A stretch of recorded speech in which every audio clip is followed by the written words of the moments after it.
Bueno, bienvenidos al capítulo 16 de Uno entre Cero, el podcast de la creatividad, hoy de la poesía. De la poesía. Y de muchas más cosas. Y estamos con un invitado especial, José Antonio Alfonso. El siguiente apellido ya no me acuerdo. López. Me lo estudié, pero se me pasó. Pues bienvenido. Muchas gracias, bien hallado, que diría mi abuela, ¿no? Sí, decía eso. Efectivamente. Buena frase. Primero vamos a empezar por preguntarte qué es la creatividad para ti. Pues la creatividad es la necesidad de comunicar algo de cualquiera de las artes. Me da igual que utilicemos la literatura, la pintura, la música, los gestos, el mimo. La creatividad es esa necesidad de contar algo y de contarlo, evidentemente. Sí, me gusta, qué buena respuesta. Además, muy completo porque abarca muchas disciplinas, que de hecho es una de las cosas que son importantes en tu trayectoria, o al menos hasta donde yo sé, porque una de las claves de este podcast es como descubrirte en directo. Hablamos antes y te dije, no quiero saber mucho porque así te voy descubriendo. Me parece bien. Sí. Acepto el juego. ¿Aceptas, no? Sí. Vale. Pues lo primero que sé es que nos conocemos por la música, o esa es nuestra primera conexión, ¿verdad? Efectivamente. Esa fue la primera conexión.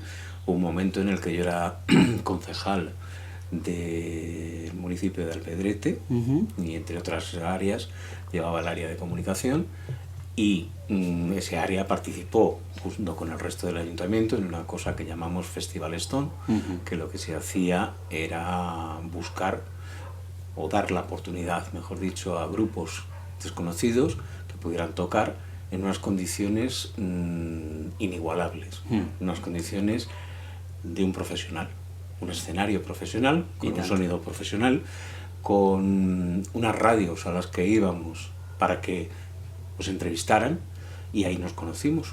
Tú eras parte de aquel tinglao porque pasaste una serie de eliminatorias y el grupo con el que participabas pues quedó para tocar en una de las ediciones del Festival Stone. Sí. ¿Sabes al final lo que pasó? Sé que al final una de las personas de vuestro grupo, porque yo estaba allí, se puso enferma, hubo que llevarlo al hospital y desgraciadamente no pudisteis participar en ese último concierto. Total, lo rozamos además, estaba ese escenario gigante y era como, pero bueno, mira, la experiencia llegar hasta allí fue... Era un escenario, si no me falla la memoria, que podría fallarme, que tenía más de 100 metros cuadrados, que me parece que era algo bastante interesante, y era un escenario en el que había tocado gente muy, muy, muy grande, ¿no? Sí. O al menos gente consagrada, porque creo que todos los músicos que se suben a un escenario ya, por el hecho de subirse, son grandes. Wow. Pues mira, te lo agradezco como amateur en muchas cosas, que al final la profesión, uno se vuelve experto por experiencia, entonces el solo ponerse me parece a mí, estoy de acuerdo contigo. Sí, porque no es fácil, o sea, enfrentarte cuando tú estás acostumbrado a un espacio reducido y a unos elementos modestos, claro, que te den un espacio muy grande y que te digan todo esto es tuyo y además tienes unos técnicos espectaculares, o sea, a vosotros os controlaban el sonido los mismos técnicos que hicieron el concierto de Ara Malikian en Las Ventas. Joder. O sea, que vamos a suponer que sabían lo que estaban haciendo, ¿no? Sí, así de hecho, así sonaba todo, claro. Claro, y entonces no es fácil. Yo entiendo que cuando te subes allí con tu guitarra, con tu bajo, con lo que sea, dices, ole, esto no es lo mismo a lo que yo estoy acostumbrado. Y eso tiene que impresionar y tiene que impactar, y más en un escenario como aquel, que era un escenario natural, un sitio muy grande, en el que tú veías la puesta del sol, cómo iba cayendo sobre el escenario y se iba oscureciendo todo aquello. Es decir, participabas también de un proceso que era el elemento, algo tan diario como anochece, y tú participabas de ese anochecer de una manera directa porque el sol estaba dando contra el escenario. Entonces, me parece que eso tenía que ser, no sé si abrumador, pero sí para pensárselo, ¿no? Y decir, bueno... El tembleque, sí, quizá de hecho pasó lo que pasó también, se despertó lo de mi compañero igual por los nervios, ¿sabes? Qué pena, pues eso fue una pena. Pues desde luego. Pero bueno. Bueno, ¿y en relación con la música tienes alguna más? No, simplemente pues con el hecho del gusto por la música. Desgraciadamente yo no heredé el oído que tenía mi abuelo, que mi abuelo llegó a ser el encargado de poner la música clásica en Radio España. Wow. O sea, que era una persona que sabía, entendía, etcétera, etcétera. Y sin embargo, uno de mis hermanos sí ha adquirido esa habilidad y él es clarinetista. Con lo cual, pues bueno, de roce. Claro. Digamos que son relaciones muy, muy, muy a flor de piel, ¿no? Sí. Y hombre, y una de mis 2 hijas, la pequeña, canta, que es una pasada escucharla. Lo que pasa que solo canta cuando quiere, donde quiere y lo que quiere. Bueno, como buen artista, claro. Sí, pero no se prodiga mucho. Bueno, te has saltado, entonces la música te ha saltado, te ha hecho así un tirabuzón Sí, por encima. efectivamente. Debe ser que va de 2 en 2 generaciones y claro. entonces decidió que a mí no me tocaba. ¿Y cuál crees que sí que te ha tocado? Es decir, de ese salto, que dirías que artísticamente que sí sientes o creativamente que sí que te ha tocado? Sin duda, todo lo que es el mundo de la comunicación a través de la escritura. Eso ha sido una constante desde que yo tenía 14 años. Claro, y ha sido escrito. Yo pensé que había sido de locución, o sea, pensé que dentro de la radio... No, en la radio, por supuesto, nosotros hacíamos un modelo global de radio en el que yo no solo era protagonista de la noticia escribiéndola, sino que evidentemente era también mi responsabilidad contar esa noticia. Eso en un principio, y luego posteriormente pues yo pues fui jefe de informativos, yo presentaba informativos, etcétera, etcétera. Con lo cual pues no te queda otra que ponerte delante de un micro, que es algo que también vas aprendiendo con el tiempo. Igual que luego la tele, pues se complica todavía más el proceso y ya no solo es un micro, no solo es una narración, sino que también es una actitud, un estar delante de una cámara y de poder enfrentarte a una cámara, que es algo muy complicado, ¿no? Sí.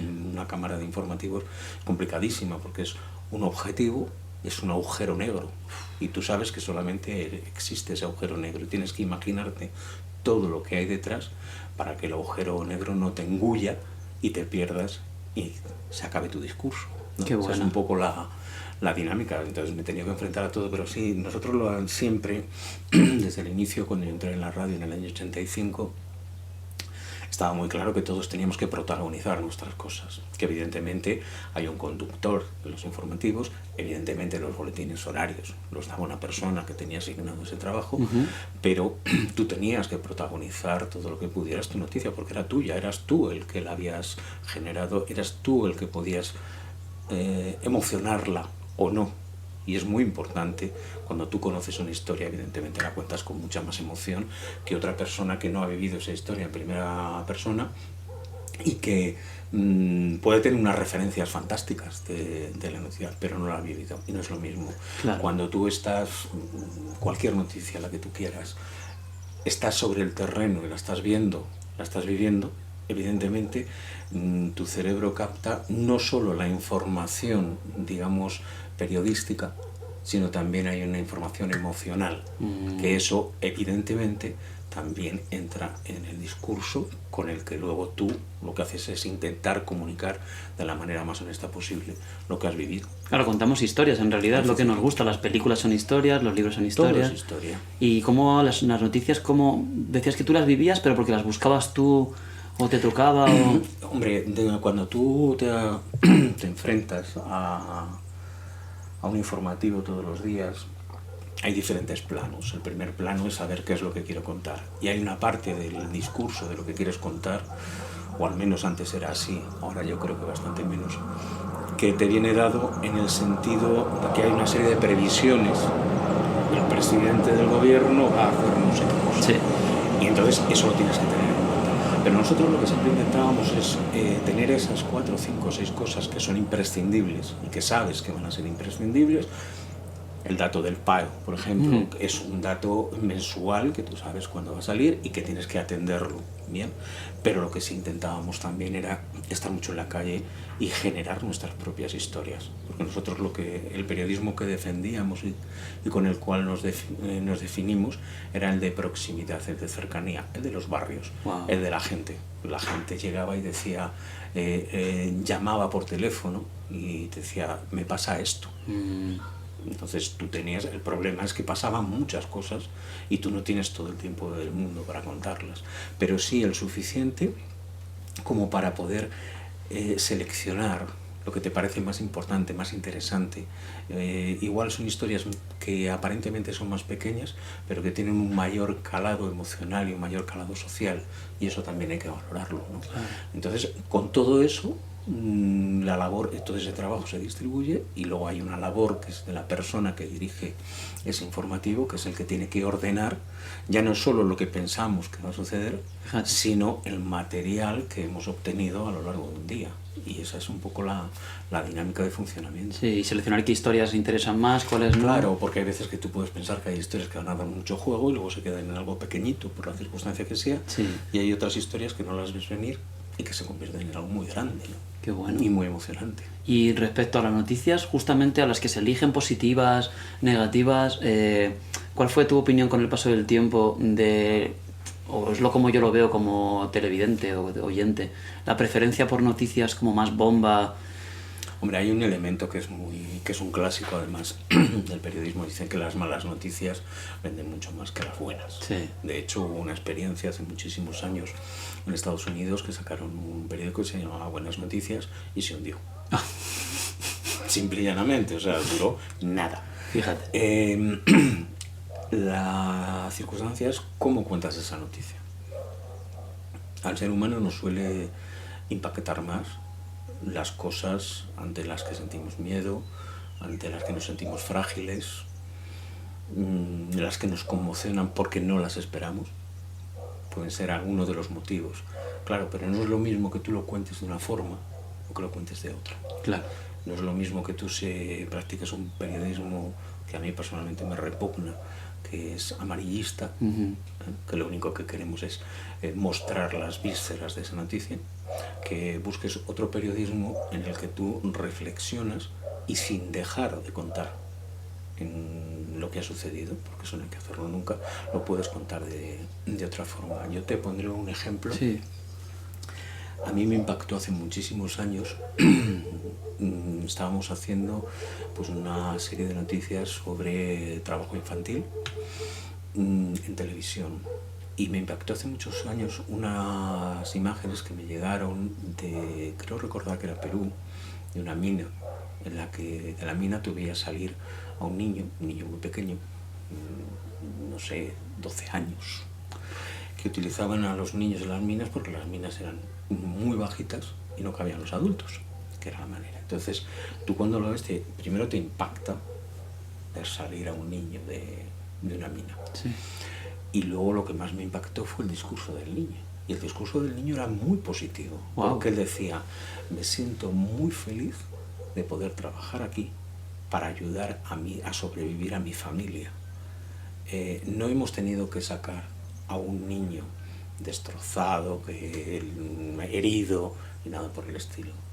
Un niño con un mensaje para él positivo nos ha mostrado la crudeza de una sociedad en la que se permite, y en algunos casos se alienta, que un niño trabaje en una mina porque es la única manera de supervivencia de toda una familia. Fíjate. Me parece que es un testimonio brutal, contado desde un elemento, insisto, positivo, que es el protagonista, el que te lo cuenta. El protagonista no te dice, estoy fatal, estoy roto, no puedo más, no, te dice justamente lo contrario.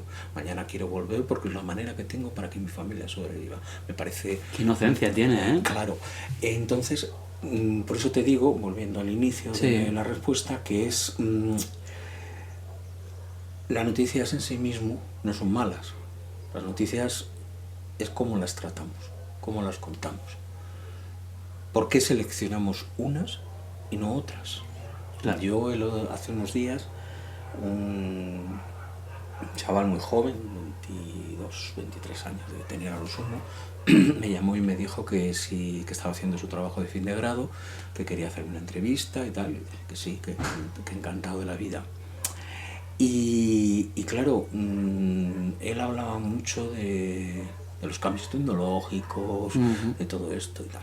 Y yo le decía, hablamos sobre eso, y hubo un momento en el que fuimos a las bondades o no bondades de las noticias y llegábamos justo a este elemento. Sí. Yo les decía, vosotros en la universidad trabajáis mucho, hacéis mucha investigación y me parece muy bien, además, me parece muy, muy necesario que se haga investigación, que se piense, que la gente reflexione.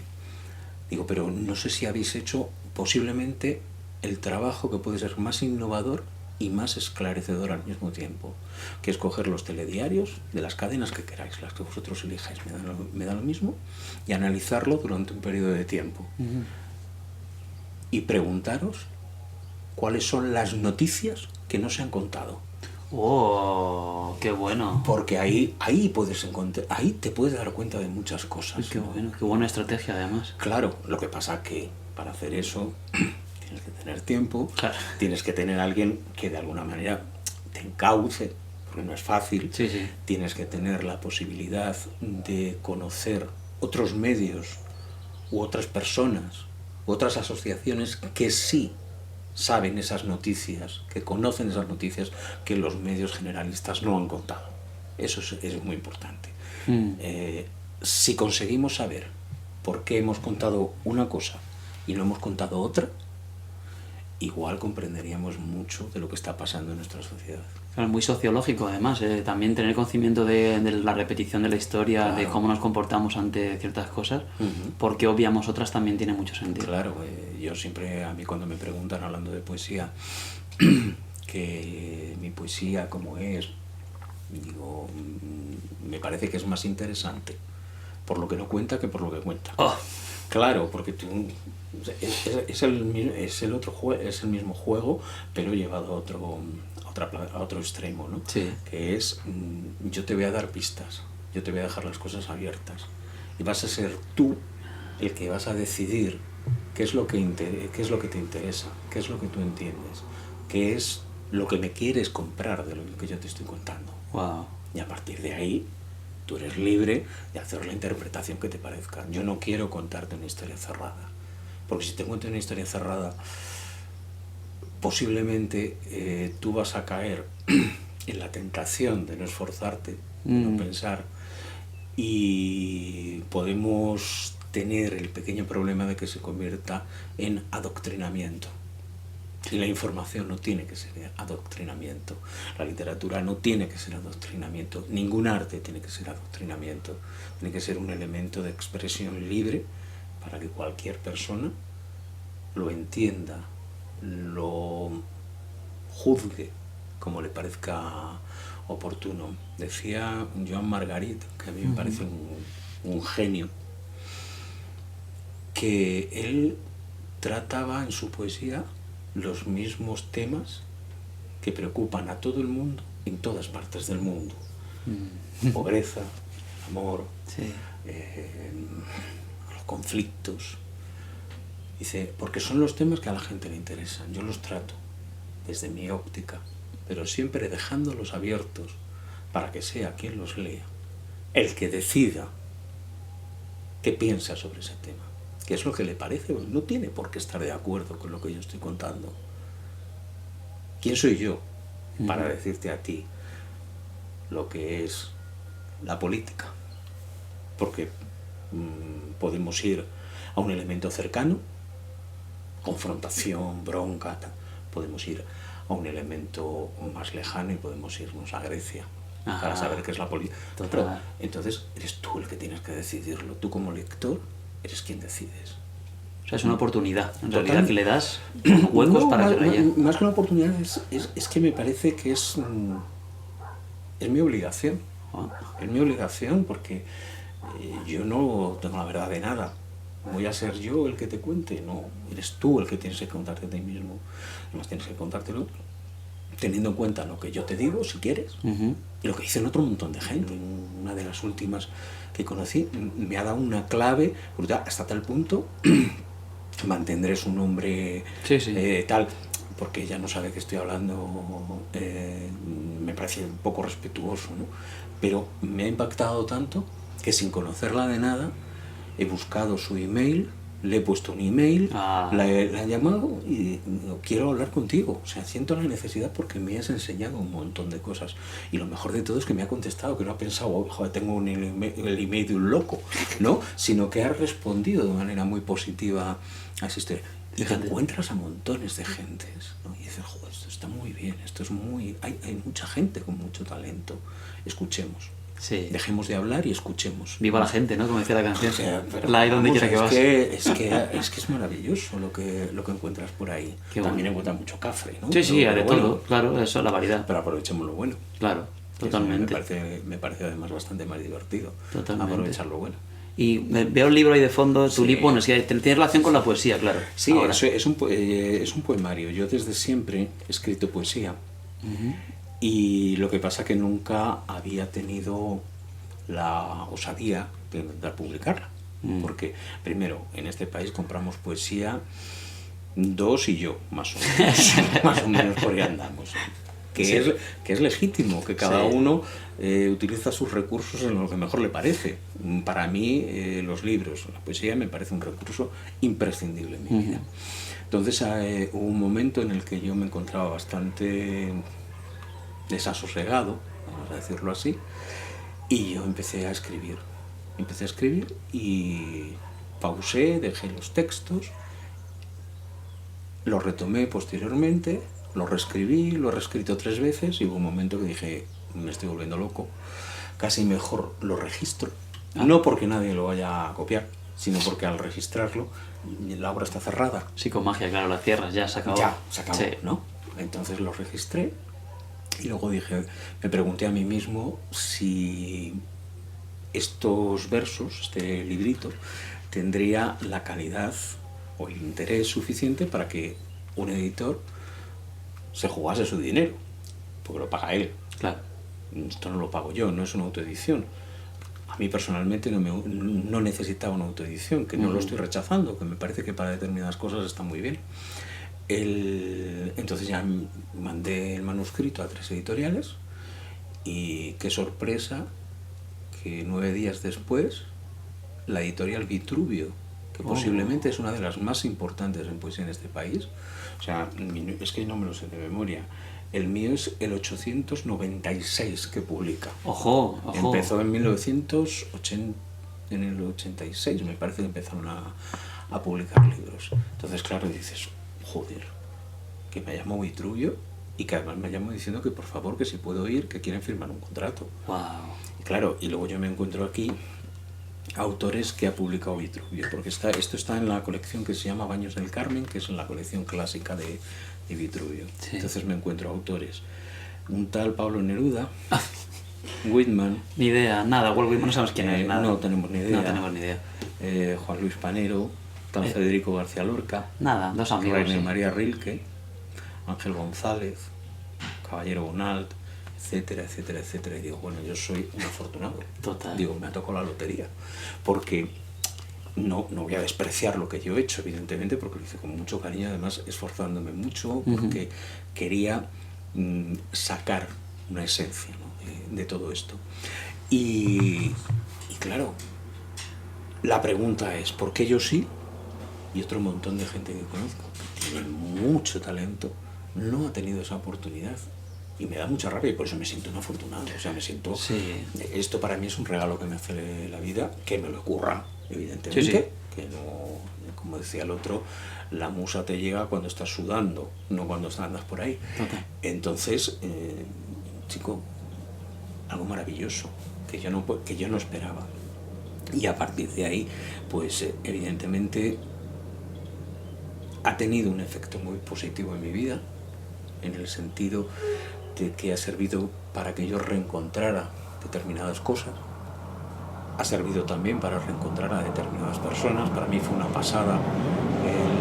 Hemos hecho ya 2 presentaciones, una fue el 25 de febrero, que fue la presentación que decidió la editorial, que la hicimos en Madrid. Fueron 200 personas a esa presentación. Wow.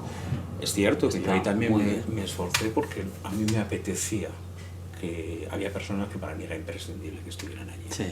Entonces yo cuando vi todo aquello les dije, más o menos la literalidad es, estoy viendo toda mi vida en vosotros. Porque claro, ahí estaba mi amigo Loren, desde los 4 años juntos. Wow. Y vamos a cumplir 58. Fíjate. Estaban mi familia, evidentemente, mis hijas, mi mujer, mis padres, mis hermanos, mis cuñados, mis cuñadas, mis sobrinos. pero que estaban también todos con los que yo empecé a hacer periodismo en los años 80. Estaba buena parte de la vieja guardia de aquella radio. Estaban los de la televisión. Estaba la gente alguna de las gentes con las que yo he hecho política en los últimos tiempos. Estaban incluso que fueron muy generosos, porque prácticamente no me conocen de nada. Yo tengo una necesidad constante de intentar aprender. Entonces yo voy todos los miércoles a un taller de creación literaria y estoy allí con unas compañeras, que somos 5, y ahí estamos, y de pronto me veo que también habían ido, 3 de ellas habían ido. Joder, qué bonito. Mi vida estaba ahí. Wow. Y dices, joder, qué lujo, estaban mis amigos. La segunda presentación, esa ya la hice aquí en Alpedrete, y esa fue un capricho mío, porque yo participo en un club de lectura de la librería La Milana, y yo le dije al dueño de la librería, Julio San Juan, oye, Julio, a mí me apetece mucho hacer algo aquí, casi en modo homenaje hacia los compañeros de tertulia con los que nos peleamos, discutimos, hablamos de palabras, de cosas y tal, y digo, y hay veces que yo me puedo poner muy intensito, digo, pues mira, igual podíamos hacerle, y me sentí encantado, fascinado y súper agradecido, porque las personas son muy generosas, y me lo pasé muy bien.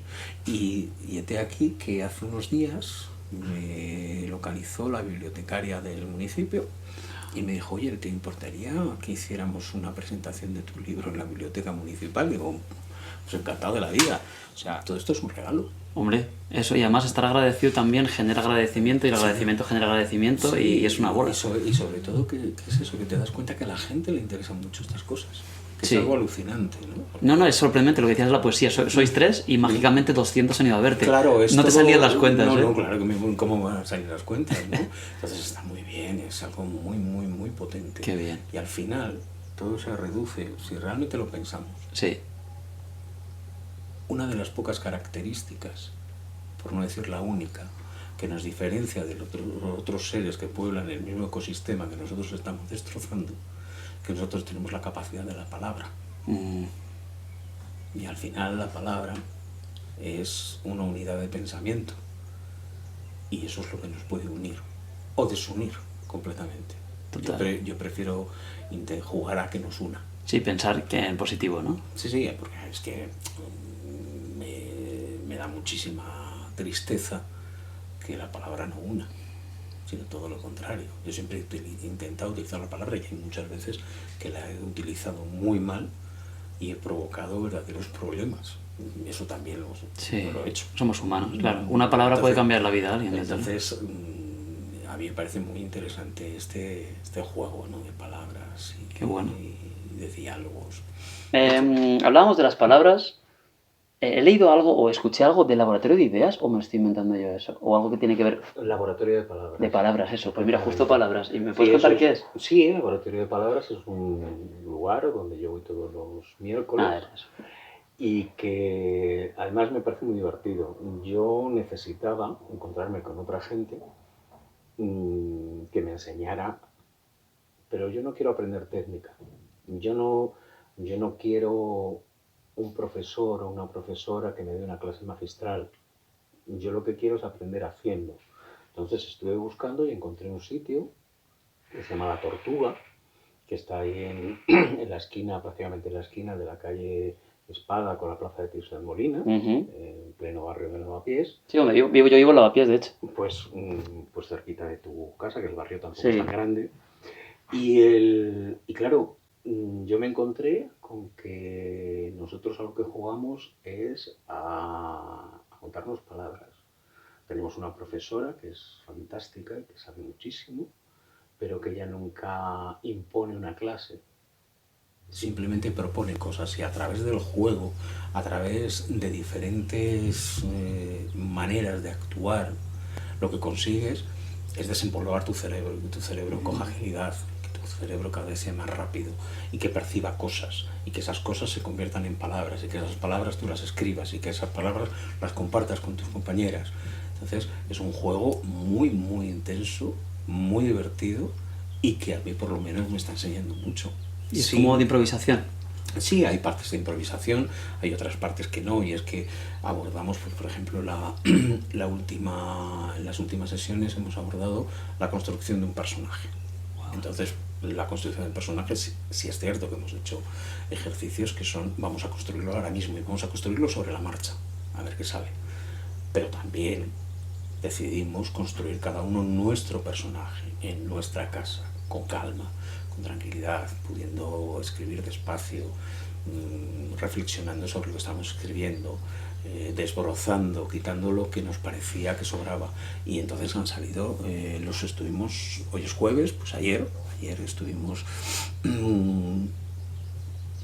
compartiendo lo que habíamos hecho cada uno, corrigiéndonos de alguna manera, diciendo a mí me gusta, yo hubiera hecho, y es otra manera de aprender, es otra manera de jugar, es un laboratorio de palabras lo que estamos haciendo. Qué bueno. Y está muy bien, me parece muy interesante. Es que de hecho el otro día pasé por la puerta y me dio como la sensación de que me apetecía conocer más, porque vi varios carteles en la puerta y tal, y que quería entrar a preguntar si podía ir a grabar un podcast o algo, y me hace muchísima gracia que vayas allí. O sea, sí, es muy ahora ya casual. puedo ir y decir hola. Hola, claro.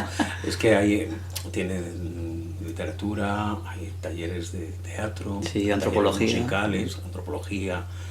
El año pasado, este año no lo sé, había también uno de filosofía. Te quiero decir que son cosas muy interesantes. Sí, sobre todo como en estos tiempos te da por montar algo así. Eso me parece una buena pregunta para quien lo monta. Yo no lo conozco muy bien, pero yo creo que llevan ya bastante tiempo. Sí. Debieron empezar con el teatro y con la música, que me parece que es donde más han incidido, pero no lo sé, eso tendrías que hablarlo con ellos, porque yo soy un novato, llegado allí, o sea, es verdad.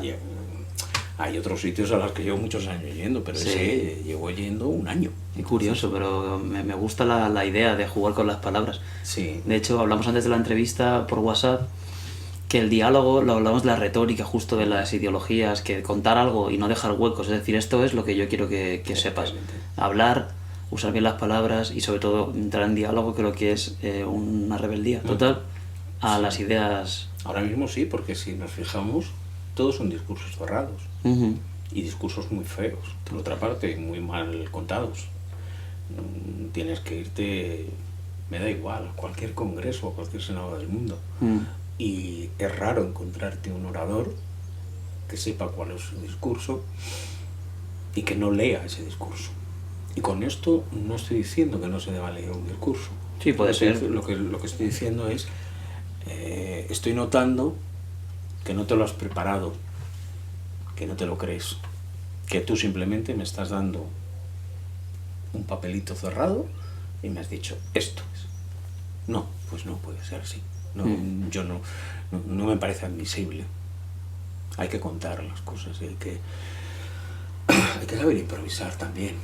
Y para saber improvisar, la mejor improvisación, decía un maestro mío, es la que llevas totalmente escrita, hasta los buenos días. ¡Hala! ¡Qué buena frase! Porque eso, ¿qué es lo que significa? Significa fundamentalmente que lo has preparado y lo has preparado muy bien. Entonces, tú puedes meterte en el discurso, pueden intentar cambiar tu discurso, pero tú siempre vas a tener argumentos para recuperar tu discurso y acabas convenciendo. Esa es una manera, por ejemplo, de hacer política que ha desaparecido en este país y me parece muy triste. Sí, desde luego. Y hay personas que tienen un empaque muy interesante delante de un micro, ¿no? Sí. Pero dices, si yo no tengo ni idea y tú lo haces muy bien, tú no vas a lucir nunca cada vez que yo te hable, porque es imposible, es que no encajan las piezas. Claro, no hay interacción, además no hay verdad, porque el discurso, aunque no lo escribieran ellos, que puede ser que ya de por sí es un destacable, no hay huecos, es lo que dices, es un mensaje que va hacia un sitio, pero no hay una apertura. Claro. Es que debería ser más diálogo, no tanto retórica. Es un meeting. Es un meeting, correcto. O sea, y un meeting es lo que es un sitio al que yo voy y sé que alguien me va a decir su verdad y no lo voy a sacar de ahí. Pero es que sé a dónde voy, sé que voy a un meeting.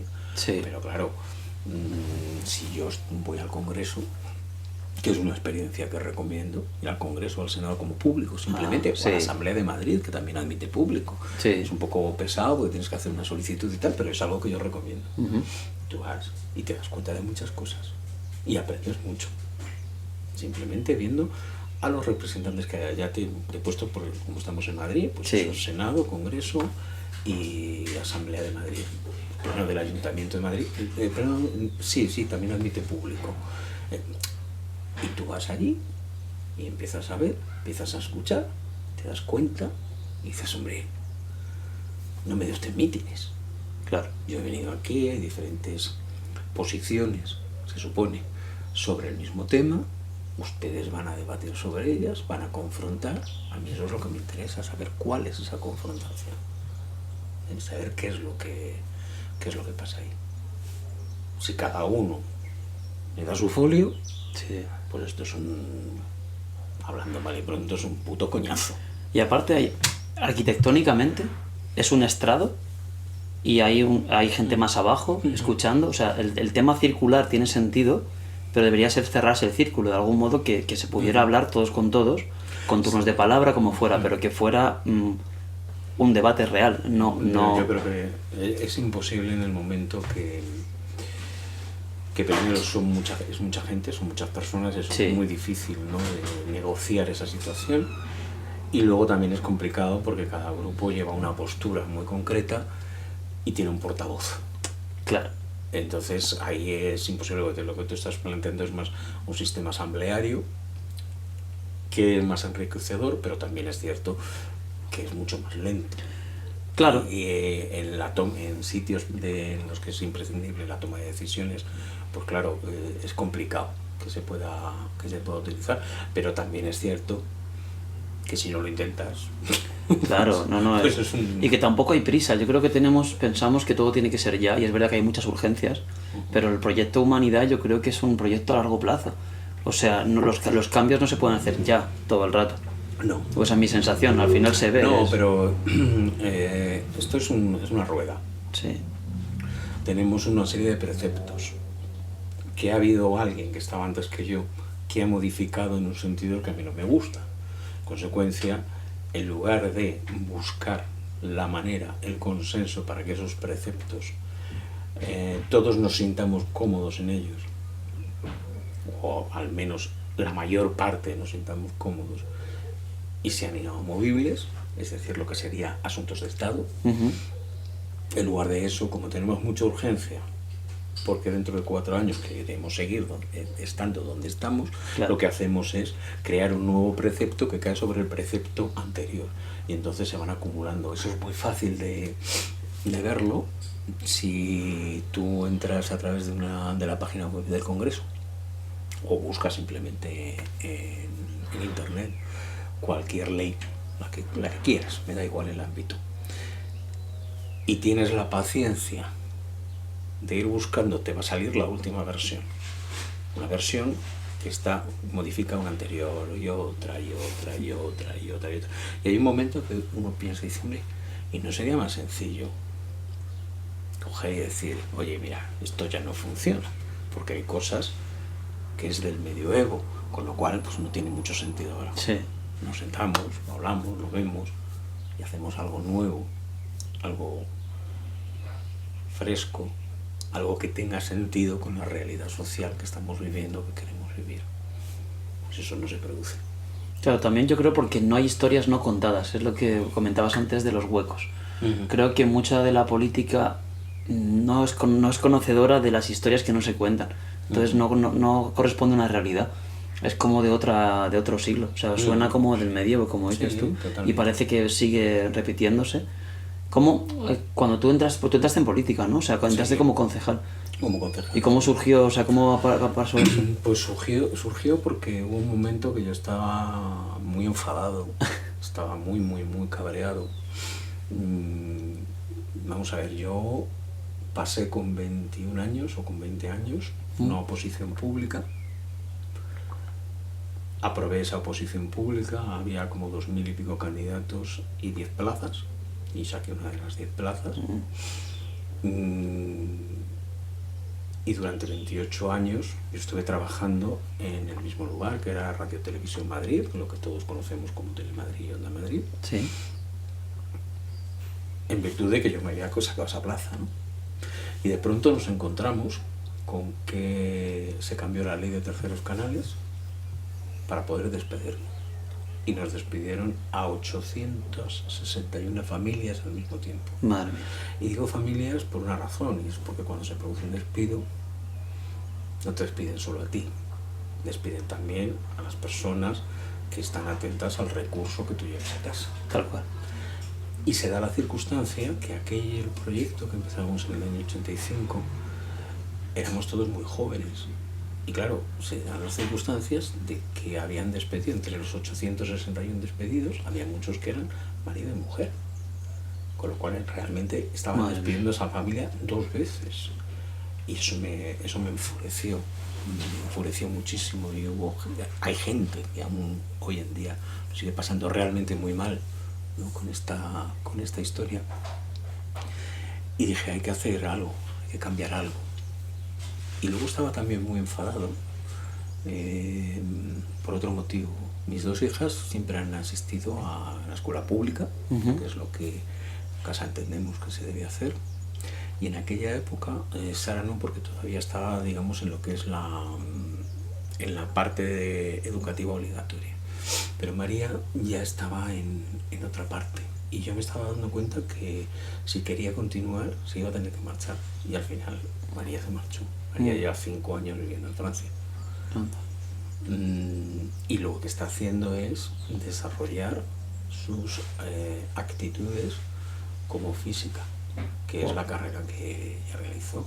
Y hablando con ella me decía, mis 2 hijas son muy brillantes en sus estudios, por capacidad y por trabajo, ¿no? Que es también algo muy interesante. Me decía María, dice, que ella no era de las mejores de la clase, que había gente mucho mejor que ella.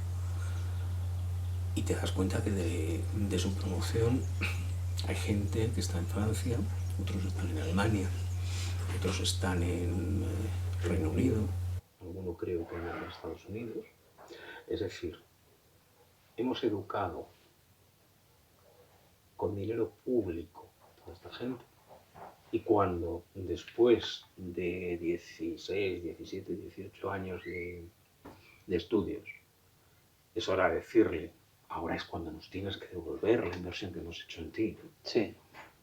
Es cuando se tienen que marchar. Entonces no tiene ningún sentido. Y eso también me cabreó muchísimo. Y entonces pues empezaron a producirse una serie de circunstancias. Fue el momento en el que había también... la calle estaba efervescente, ahí nos juntamos un grupo de personas que cada uno venía de un movimiento social, que si sanidad, educación, no sé qué tal, y al final pues vamos a presentar una candidatura, intentémoslo, vamos a la tata, y de pronto nos encontramos con que le habíamos quitado la mayoría absoluta que en este pueblo había tenido el Partido Popular durante 12 años. Fíjate, además al Pedrete, claro que es Entonces nosotros sacamos un resultado lo suficientemente bueno como para con otro grupo municipal y con el Partido Socialista poder hacer un gobierno. Y eso fue el motivo, o sea, fue de puro cabreo. Pero sí recomiendo, y eso me parece muy interesante y sugiero a todo el mundo que tenga oportunidad, que lo intente, y que intente llegar a las instituciones, a las más cercanas a su ayuntamiento. Sí. Aprenderá mucho y comprenderá más, porque hay muchas veces que nos quejamos los ayuntamientos que son fatal porque el funcionario no sé qué tal. Bueno, vete al ayuntamiento, entra allí, ponte a trabajar con ellos, con las dificultades que tienen ellos. Sí. Que hay funcionarios que son maravillosos y hay otros que son para decirle, mire, que mejor quédese en casa y ya está. Pero en general es buena gente y es gente trabajadora. Son personas, claro, es que se nos olvida, claro, a veces. Entonces dices, ve y te vas a encontrar con que esa persona no es que lo quiera hacer lento, es que tiene impuesto un sistema en el que la lentitud se supone que es una garantía para ti como ciudadano. Wow. Lo que pasa que, claro, eso es difícil comprenderlo hasta que no lo vives en primera persona, porque tú lo que quieres, lógicamente, hay un tema que a ti te te altera, lo que quieres es resolverlo lo antes posible. Sí, lo que hemos hablado antes. Claro, y piensas en tu pequeña circunstancia. Claro. Es un problema. Pero sí está bien, como experiencia está bien si vas a trabajar. Si vas a hacer el ganso, mejor quedarte en tu casa. No te lo digo porque es que yo veo muchos años. Tuve mucho contacto con muchos ayuntamientos y he visto gente súper trabajadora, comprometida con su idea, consigo mismo y con lo que representa. Porque claro, al final, cuando a ti te eligen para algo, no dejas de ser un representante de las personas a las que no conoces, pero que te han elegido. Sí. Entonces, eres responsable de lo que, al menos de intentar ser coherente y de ser trabajador. O sea, eso lo de ser trabajador me parece inexcusable. Si no quieres trabajar, nadie te ha obligado a venir aquí. No hubieras venido. Claro. Quédate en tu casa. Claro. ¿Pesa la responsabilidad? ¿La sentiste pesada a veces? Pero sentir peso, ¿en qué sentido? En que la gente te elige, entonces como que representas, a nivel representacional, o sea, como que representativo. Hombre, intentas ser siempre, primero, honesto contigo mismo. Segundo, honesto con la idea con la que tú te presentaste. Y luego tienes que estar muy abierto a escuchar lo que te cuentan. Y hay gente que te cuenta cosas que dices, pues no puede ser, no tiene ningún sentido. Pero hay otro montón de gente que te cuenta cosas que te ayudan a comprender dónde estás y que te abren caminos. O sea, yo estoy muy orgulloso de un montón de cosas que hicimos, pero sobre todo si hay una cosa de la que me siento especialmente orgulloso, es del hecho de que conseguimos un nivel de participación altísimo. Mira. Al final, yo soy el representante en una institución, pero la institución eres tú, y tu vecino, y tu vecina, y el del bloque de más allá.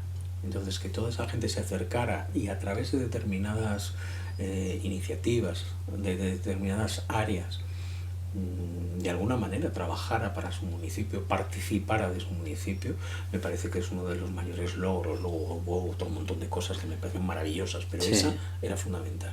O sea, que era más que responsabilidad como algo negativo, precisamente te dio ilusión. Muy positivo, muy positivo. O sea, la responsabilidad tiene que ser positiva, porque si la responsabilidad lo que te hace es que te abruma, si te agobia, si te da ataques de ansiedad, olvídalo. Total. No tiene ningún sentido. Lo que tienes que hacer es racionalizar esa responsabilidad y sentirla como algo positivo.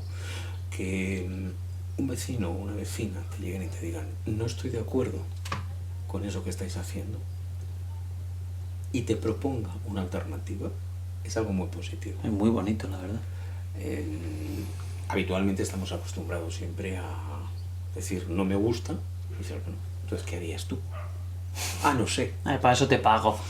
Tú hazlo tú. Que de eso también hay. Pero también hay la otra parte. Hay gente muy generosa, que con iniciativas muy interesantes, y que yo recuerdo uno de los primeros proyectos que llegó al ayuntamiento, que llegó presupuestado, era coger los 4 o 5 plazas más significativas del pueblo y organizar durante un par de meses, primavera-verano, lo que hacíamos era que se organizaban determinadas actuaciones, música, teatro, guiñol, danza, baile, en cada una de las plazas.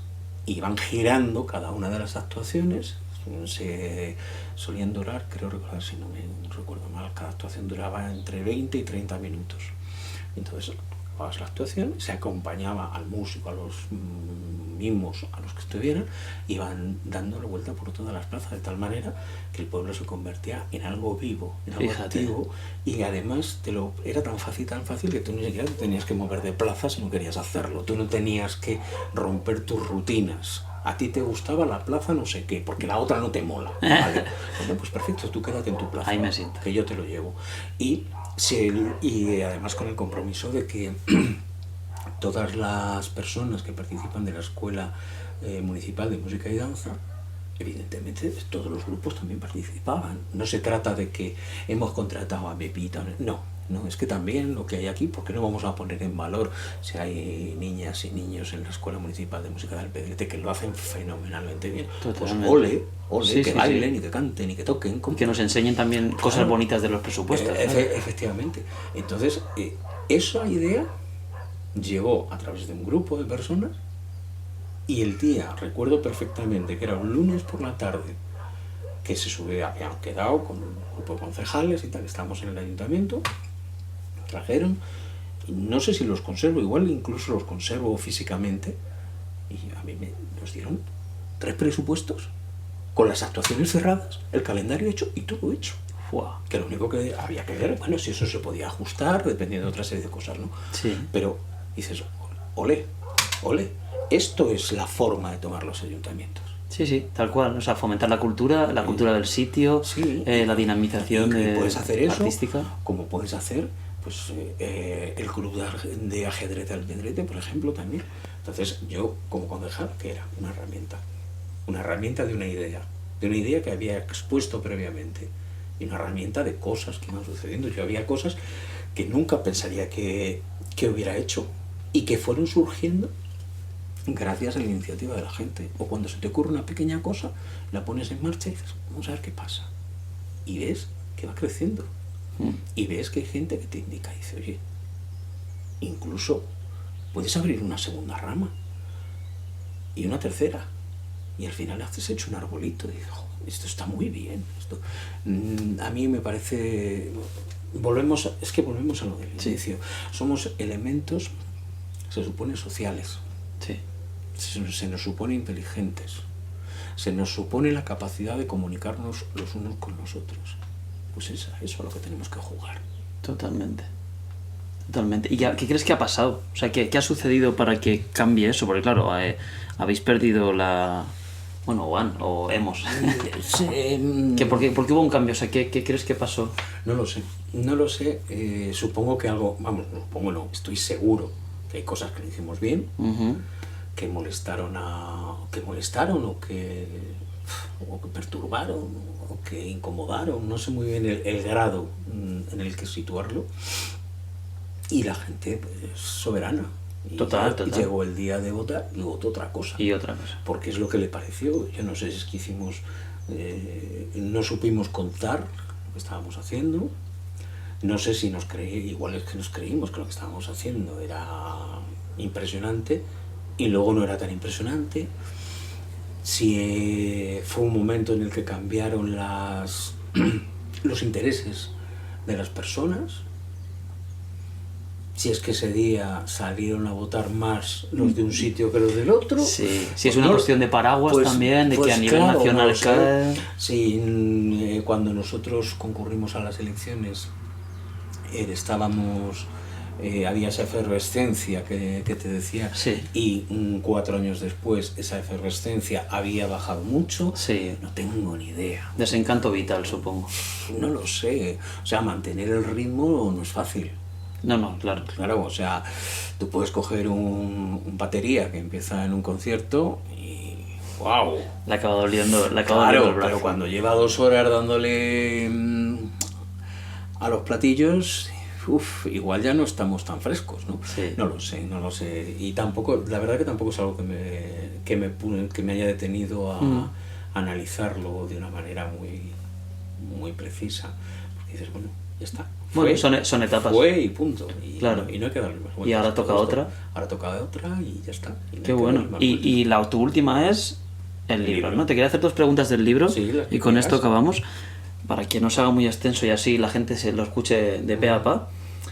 Me hace gracia la portada en negro. Y además hoy va vestido de negro también. Sí, no, la portada en negro, esto es Ediciones Vitruvio. Vale. Vitruvio siempre sus portadas, desde que comenzó, vale. Es la portada negra con la letra en blanco. Este es un elemento que le distingue y que Vitruvio decidió en su momento que era lo que le iba bien y allí fue.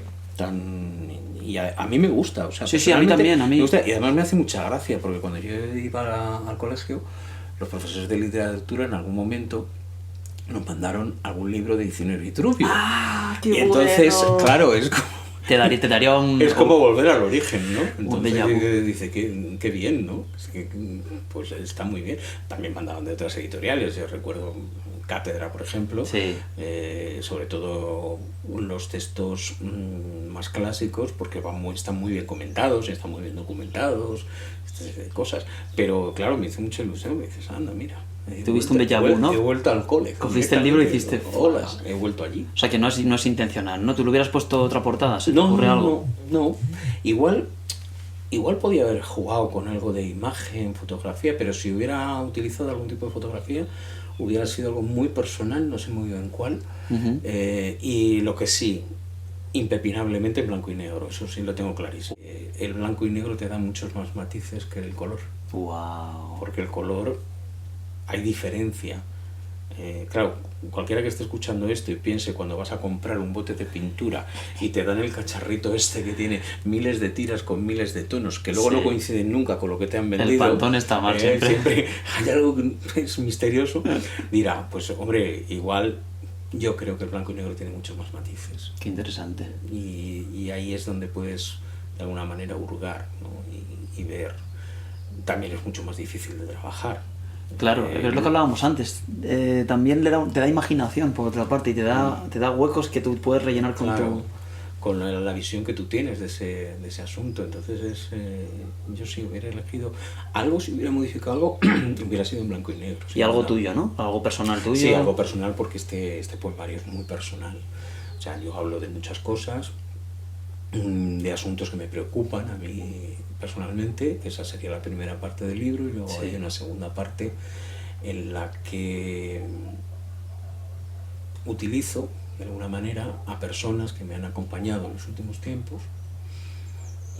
Algunas las cito de forma muy explícita, otros están por ahí escondidos, están implícitos, y cada uno que se vaya buscando. Y entonces es un poco también el juego, ¿no? De cómo yo me siento, de esas incertidumbres, de ese desasosiego del que hablábamos al principio de la conversación, pues está todo ahí metido. En consecuencia, tendría que ser algo muy personal, porque este poemario no es un conjunto de poemas que caen en el mismo libro. Este poemario, si tú lo lees con el orden que yo propongo, cuenta una historia completa. Wow. Que puede ser la que yo pretendo transmitir, o puede ser otra. Claro, la que cada uno ya, lo que hemos hablado antes. Efectivamente, o sea, cada uno saca lo suyo. Que saque lo que quiera. Sí. Se puede leer, por supuesto, de forma anárquica, que es una manera muy bonita de leer poesía. Simplemente abrir, yo lo hago continuamente, abres y donde ha caído es lo que lees. Un poco oráculo, ¿no? También. Sí, pero está muy bien, porque cuando tú empiezas a leer narrativa o teatro o filosofía, necesitas que todo aquello vaya avanzando. Sí. En este caso, tú puedes ir directamente a algo y luego es muy fácil retomar y puedes volver atrás o simplemente decir, no me interesa, con lo que he leído estoy satisfecho, no necesito más. Entonces te permita esa anarquía que es muy bonita, que está muy bien. Sí. O sea, es una propuesta diferente al clásico de izquierda a derecha, de principio a fin. Efectivamente. Y la última es ¿por qué sin titular? Que lo intuyo, porque ya he visto alguna entrevista tuya, pero para la gente ¿se lo podemos explicar? Pues es una manera de reivindicarme y de reivindicar las historias completas. Yo empecé a hacer periodismo la primera vez que yo entré en un medio de comunicación contratado, tenía 17, 18 años. Voy a cumplir 58, es decir que ya es un ratito largo, ¿no? Sí. Y yo reconozco que para mí es un género periodístico, aunque los manuales no lo digan. El titular es un género periodístico y posiblemente el más difícil de ejecutar, porque tú tienes que condensar en algo muy breve la esencia de algo que luego quieres explicar. Y tiene que ser la esencia, se supone que debe ser honesto y al mismo tiempo atractivo para que tú leas lo que viene a continuación. Y es muy difícil hacerlo y se titula muy mal. Y hay un momento en el que yo estoy harto de titulares y no quiero titulares en mi poesía. Y yo lo que propongo, que por eso el primer poema que aparece en el libro y el último son los únicos que tienen titular. Ah, qué bueno. Y que se titulan sin titular uno ya de lectura. Y yo en este poema lo que te explico es por qué sin titular. Y es básicamente es eso. Mi propuesta es, léetelo hasta el final. Es lo que yo necesito, es lo que yo quiero, es el propósito con el que yo lo he escrito. Luego lo harás o no. Entonces no tiene ningún sentido poner un titular aquí. Tal cual. Entonces se me ocurrió sin titular. Y además quise ponerlo entre corchetes para alejarlo todavía más, incluso gráficamente, de lo que son los poemas que contiene el libro. Ese es el motivo. No tiene... Joder, poca broma, ¿eh? Bueno. Es hombre, poderoso. O alguno que... Una persona que me dice, no mientas, es que no se te ocurría nada. Digo, bueno, pues si quieres pensar eso... Podías haberle puesto... También está bien. También es tu historia, tú la rellenas. Efectivamente, y ponle tú el titular. Para ti la perra gorda. Podías haberlo llamado léelo hasta el final, también es una opción. Pero es menos contundente. Total, no, es que me parece... Sin titular, es un gran titular. Es un gran titular. Que esa es la contradicción, ¿no? Es el juego. Sí, además va contra justo ahora de todo el clickbait, que es un poco lo que está dominando el mundo, y es... a mí me llama mucho la atención. Y encima la portada para mí suma, es como que es misterioso. Claro. O sea, a mí va conmigo, con mi esencia va mucho. A mí musicalmente siempre me ha afectado que te digan, Kiki, ¿tú qué estilo eres? Y yo digo, si es que yo hago muchas cosas, no te puedo definir. Es que es muy difícil tener un estilo, por no decir imposible. Claro. Coge los libros, los que quieras, sí. Los lees. ¿Y de qué estilo soy de ellos? Pues todos, de alguna manera, te han empapado un trocito de ti. Con lo cual, ¿de cuál soy? Pues no lo sé, de todos. Total. De todos. Del mío. Dicen, y eso es una de las cosas que a mí más me interesa, que cuando realmente consigues escribir poesía, es cuando tú has generado un estilo y una sintaxis propia. Y que son reconocibles. Sí. Claro, para eso hay que escribir mucho y ser muy bueno, muy bueno. Muchos años. Pero tú coges poema de José Hierro y es inconfundible. De Lorca es inconfundible. De Ángel González, inconfundible. Y hay un montón de mi amiga Ima Gómez, es inconfundible. De mi maestro Bernardino, es inconfundible. Eso es lo que yo pretendo. Ese es mi interés, mi reto personal. Que no me lo planteo como una necesidad de cara al exterior, sino la necesidad de, en esta faceta de mi vida, ser capaz de definirme y de ser una voz que yo me reconozca a mí mismo. Ese es un poco el juego que yo me propongo. Fíjate, es un buen juego y además es encontrar tu voz y no con palabras, sino, o sea, a través de la lectura del todo. Sí. Oír algo y decir, es. Claro. No decir, esto que suena a continuación es Mick Jagger, sino que lo oyes y dices Mick Jagger. Y da igual lo que esté diciendo, el ritmo que esté usando. Efectivamente. Es algo muy mágico. Entonces, a mí me gustaría lograrlo. Estoy convencidísimo de que lo lograré porque me parece muy, muy, muy complejo. Y hay que esforzarse mucho. Y no sé, ya con estas edades, no sé si tenemos mucho tiempo. Ya se nos queda mucho tiempo. Hay gente que ha dedicado una vida a esto. Sí. Y también hay gente que empezó muy tarde, o sea, hay de todo. Sí, y hay gente que murió sin reconocimiento alguno, como diciendo, bueno, pues es un subproducto, y te encuentras subproductos como pueda ser un tal Kafka, que dices que era un desgraciado, que no sabía hacer nada, que completamente denostado, y luego lo lees y es olé.